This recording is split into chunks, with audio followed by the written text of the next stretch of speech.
Hello everyone, Jeff with a Green Review. Today we're planting 2 Japanese tree lilacs and a crabapple. These 3 trees are balled and burlapped, and the root balls weigh around 1,000 pounds. But last night it rained 1.25 inches, and so they're even heavier now. Now these root balls are about 40 inches across and about 30 inches deep, so it makes them very large, very heavy. The location where these trees are going to go is a problem. The crabapple is going up into a raised planter up several flights of stairs, and the tree lilacs are going into a planting bed that's surrounded by grass that right now is flooded. So we have 3 trees that we really can't get into location with our tractor. And so another way to plant these is to remove the soil. And that's actually a very beneficial planting method, even on large trees like this. The soil has nothing magical about it. It's just there to hold the roots in place. So if we wash these roots off right now and plant these trees within a few minutes after having washed them off, they'll do completely fine. There's nothing, like I said, there's nothing magical about the soil. We don't need the soil. Now on large root balls like this, the trees can be dug and stored for quite some time before planting, and so the soil is beneficial, of course, in that case. The large balls like this, you would think would help hold the tree in place, but sometimes they don't. I've seen many cases where a large ball like this is in a large hole, and when the backfill is going in, chunks of soil block the other soil from getting clear to the bottom of the hole, and so there's air spaces there, and so when water gets in there, the ball becomes like a ball and socket joint, and the wind can blow the tree around.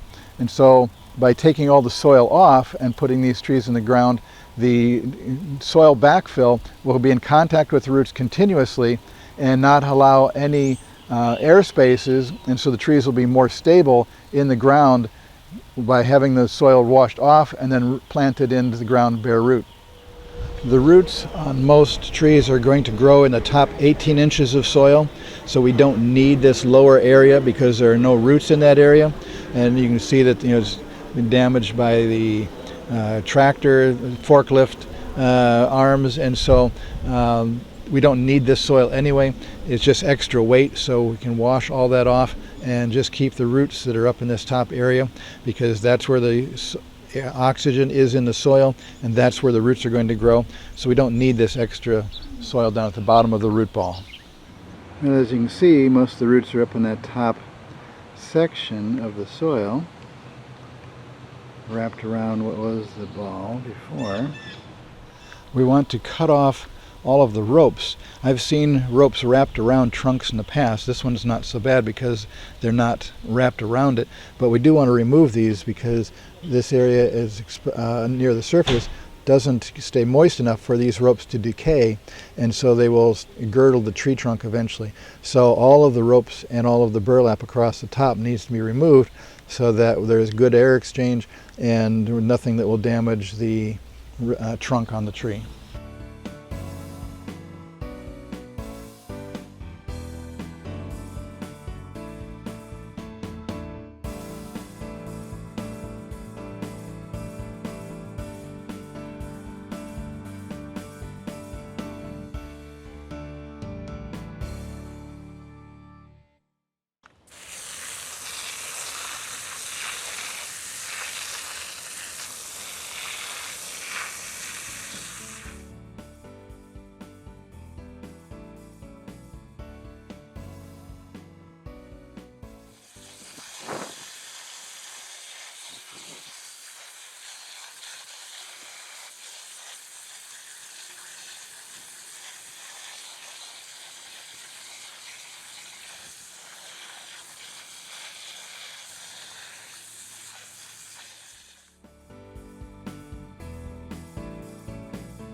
Okay, what we have here is the natural root flare of the tree being down here, but then when they put the balled and burlap stuff material on there, and they added extra soil.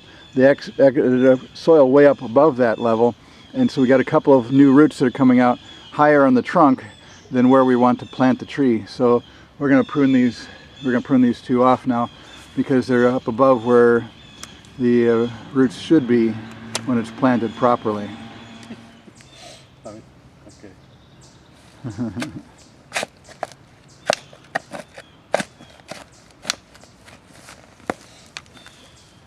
Chingo de hierba, ¿no? Sí. Ahí está la chingadera.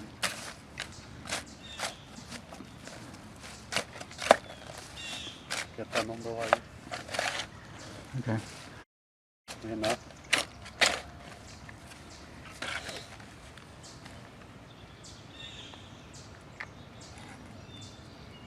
Es todo.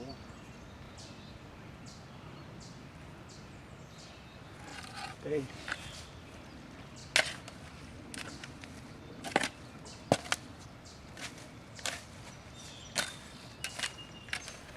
So this red maple tree we planted, Bareroot, came from an area that had a gravelly soil in the root ball and was planted into an area of gravelly soil here, so that worked out really well.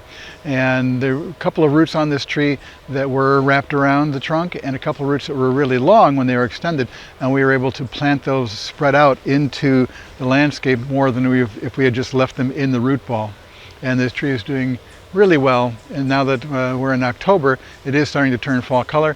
And this tree was planted in May, so it did very well this summer. The two Japanese tree lilacs survived the summer. They were in very wet soils to begin with.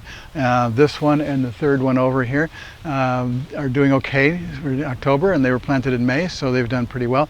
The middle one here is an existing one that we were trying to fill in this gap, and so we can see what they need to do, and we can see that they do grow in these conditions. So these two Bareroot Japanese tree lilacs have done just fine this year. And this is Jeff with the Green Review. Thanks for watching.